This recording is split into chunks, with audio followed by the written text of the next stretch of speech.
একদিকে বাঘিনীকে বাগে আনা যাচ্ছে না, একদিকে চিতাবাঘ ধরা পড়লো পাতা ফাঁদে, আর অন্যদিকে দেখুন হাতির দৌড়। কোথায় না পাহাড়ে, পাহাড় থেকে নেমেই দৌড়।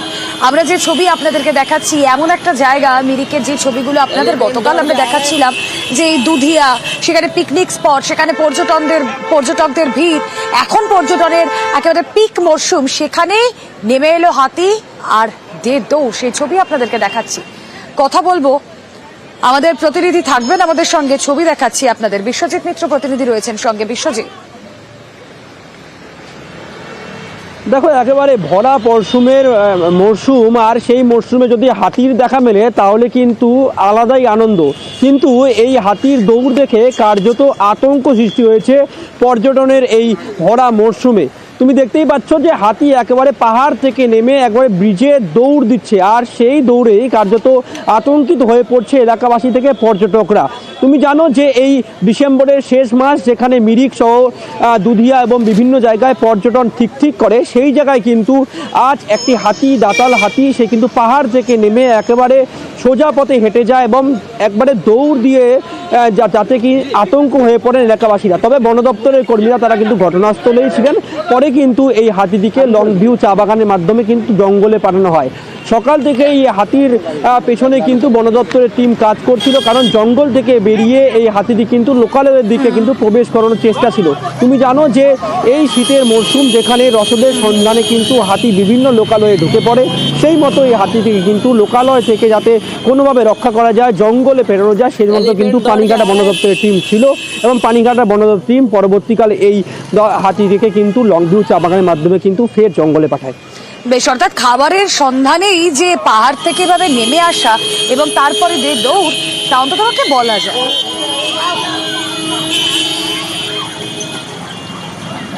এলিফ্যান্ট দৌড় কে আ রা হ্যায়। এবার বাঁকুড়ার কথা বলি আপনাদের। আচ্ছা, আপনারা কেউ মোদি জ্যাকেট উপহার হিসেবে পেতে চান? না, এই কথা আমি বলছি না, এই কথা বলছেন বিজেপি বিধায়ক। কেন বলছেন মোদির জ্যাকেট উপহার দেওয়া হবে? একটা টার্গেট ফুলফিল করতে হবে। আপনারা জানেন বিজেপির সদস্য সংগ্রহ অভিযান শুরু হয়েছে ইতিমধ্যে, এবং বিজেপির সদস্য সংগ্রহ অভিযানের টার্গেট পূরণ করতে পারলেই উপহার, পুরস্কার। হ্যাঁ, এমন ঘোষণা বিজেপি বিধায়ক নীলাদ্রি শেখর দানার। আর তারপরে স্বাভাবিকভাবে যা হওয়ার তাই, বিতর্ক দানা বেঁধেছে। আসলে এই নিয়ে আমরা আরো বিস্তারিত জানি, আমাদের প্রতিনিধি প্রিয়ব্রত রয়েছেন সঙ্গে। প্রিয়ব্রত, নীলাদ্রি শেখর দানার বক্তব্য তো আমাদের দর্শকদেরকে শোনাবো, কিন্তু চাপের মুখে পড়ে তিনি তো গোটাটাই অস্বীকার করছেন। চলছে কি এই মুহূর্তে বাঁকুড়া বিজেপিতে?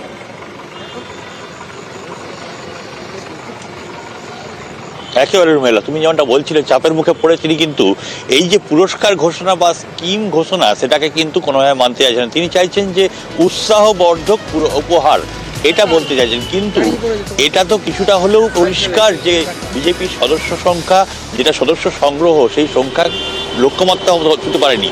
সেই কারণেই এই ধরনের বার্তা এর কয়েকদিন আগেও এই নীলাদ্রি শেখর দানা, বিজেপি বিধায়ক বাঁকুড়া, তিনি বলেছিলেন, অনুরোধ করেছিলেন কর্মীদের যে সদস্য সংখ্যা বৃদ্ধি করো, নচেত তোমাদের যে পদাধিকার, সেই পদাধিকার থাকবে না। এরপরেও কাজ হয়নি, সদস্য সংখ্যা বাড়েনি। যে লক্ষ্যমাত্রা বাঁকুড়া সাংগঠনিক জেলার জন্য দেওয়া হয়েছে সেটা 1.5 লক্ষ। গতকাল বিকেল পর্যন্ত সেই লক্ষ্যমাত্রা ধারে কাছেও নেই বিজেপি, কেননা 75,000 লক্ষ্যমাত্রা করা হয়েছে, কিন্তু এখনো বাকি অর্ধেকেরও বেশি। সেক্ষেত্রে এই লক্ষ্যমাত্রা অর্জন করতে হবে। সেই কারণেই বিজেপি বিধায়কের এই ধরনের পুরস্কারই বলা চলে, পুরস্কার ঘোষণা, যে মোদির জ্যাকেট দেওয়া হবে 150 লক্ষ্যমাত্রা করতে পারলে, 75 লক্ষ্যমাত্রা করলেই 100 টাকা নগদ। এই নগদ ঘোষণা, আর্থিক ঘোষণা, এটা নিয়েই কিন্তু বিচলিত জেলা বিজেপি অবশ্য অস্বস্তিতে পড়ে যেয়ে বলছেন যে ঘোষণা করেছেন বিধায়ক, তাদের পাশে নেই তারা, কেননা এই ধরনের আর্থিক প্যাকেজ কোনোভাবেই ঘোষণা করতে পারে না দলের কোনো পদাধিকারী। সেক্ষেত্রে তার কাছে জিজ্ঞেস করা হবে। কিন্তু যার বিরুদ্ধে অভিযোগ, তিনি বলছেন এটা শুধুমাত্র মানুষকে আশা জাগানোর জন্য, মানুষের কাছে যাতে কর্মীরা পৌঁছে যেতে পারেন, যাতে সদস্য সংখ্যা করতে পারেন, সেই কারণেই। অন্যদিকে তৃণমূল কংগ্রেস এটাকে কটাক্ষ করছে, যারা সদস্য সংখ্যা করতে টাকা বিলোতে হয় তারা কিভাবে সদস্য সংখ্যা করবেন, এমনটাই দাবি করছেন জেলা তৃণমূল নেতৃত্ব। বেশ, শুরু হয়ে গিয়েছে রাজনৈতিক চর্চা ইতিমধ্যে। নীলাদ্রি শেখর দানা কি বলছেন শুনি কয়েকটা বক্তব্য পরপর। এটা একটা কর্মীদেরকে একটা উৎসাহ জাগানো, মাঝে মধ্যে একবার করে উৎসাহ দিতে হয় না, তো সেই উৎসাহ দেওয়া হচ্ছে। মোদিজির নামকরণে মোদিজির জ্যাকেট দেওয়া হবে 150 করলে একদম আর আর 75 করলে 75 করলে তাদেরকে ওই 100 টাকা মূল্যে একটা পুরস্কার দেওয়া হচ্ছে আর কি। কিন্তু এটা তো একটা লোভ করানো। কোনো লোভ নয়, আপনারা মনে করছেন লোভ। যে সদস্য সংগ্রহ অভিযান চলছে সেখানে আমরা চেষ্টা করছি সর্বোচ্চভাবে সর্বোচ্চ পর্যায়ে যাতে সদস্য হয়। আর সেই ক্ষেত্রে আমরা রাজ্য বিজেপি যেমন বিভিন্ন জেলার যারা সর্বোচ্চ পর্যায়ে আছে তাদেরকে সম্বর্ধিত করছে। সম্বর্ধনাটা মাননীয় বিধায়ক কিভাবে করতে চাইছেন সেই বিষয়টা সম্পূর্ণরূপে আমার কাছে জানা নেই, তবে আমরা এই ধরনের যে ব্যবস্থা আর্থিক ব্যবস্থার কোনোভাবেই ভারতীয় জনতা পার্টি ব্যবস্থার মধ্যে নেই। যে বিজেপির কোনো জনভিত্তি নেই, জনগণের মধ্যে ওদের কোনো সমর্থনই নেই। জোর করে মেম্বারশিপ করবো বললে কি হয়? যে দলটা কোনো মানুষের জন্য কাজ করে না, যে দলটার কোনো সোশ্যাল অ্যাক্টিভিটি নেই, হঠাৎ করে আমার মেম্বার হও কেউ মেম্বার হয়? আমি দেখলাম একটা লেখা পড়লাম তো, যেখানে বিজেপির এমএলএ বলেছে যে 75টা মেম্বার করতে হলে তাকে 100 টাকা করে দেওয়া হবে। চিন্তা করুন, টাকা পয়সার প্রলোভন দেখিয়ে দলটার মেম্বারশিপ করতে হচ্ছে, মানে দলটার কি দুরবস্থা, কোন জায়গায় পৌঁছেছে।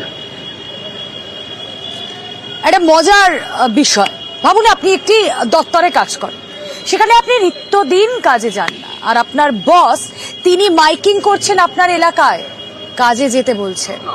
ভাবছেন কি করছি? আসলে বিষয়টা তা নয়, কিন্তু মিল পাবেন গোঘাটে যে ঘটনা হচ্ছে। সেখানে পঞ্চায়েত সদস্যরা 14 জন পঞ্চায়েত সদস্য, তাদের মধ্যে 11 জনই অনিয়মিত ইরেগুলার, তারা যান না পঞ্চায়েত অফিসে।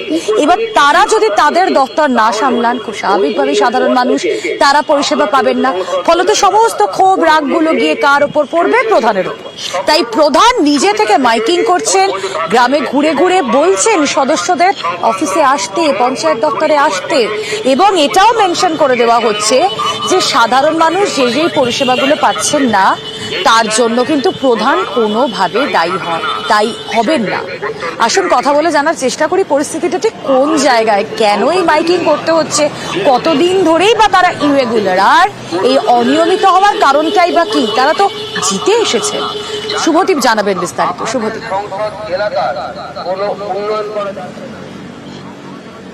দেখো, 11 জন যে পঞ্চায়েত সদস্য অনিয়মিত অফিস যাচ্ছেন সেটা প্রায় দীর্ঘ 1 বছর ধরে হচ্ছে। পঞ্চায়েতের যে সমস্ত জেনারেল মিটিং হয় সেই সমস্ত মিটিংয়েই কিন্তু উন্নয়নমূলক যেসব প্রকল্প নেওয়া হয় পঞ্চায়েতের বিভিন্ন এলাকায়, সেই উন্নয়নমূলক প্রকল্পের জন্য জেনারেল মিটিং করা হয় এবং সেখানে পঞ্চায়েত সদস্যদের উপস্থিত থাকা কার্যত বাধ্যতামূলক, তারা প্রত্যেককে সই করতে হয়। কিন্তু গত 1 বছর ধরে কুমারগড় গ্রাম পঞ্চায়েত গোঘাটের সেখানে কিন্তু এই কাজ হচ্ছে না, কারণ পঞ্চায়েত সদস্যরা সিংহভাগটাই কিন্তু অনুপস্থিত।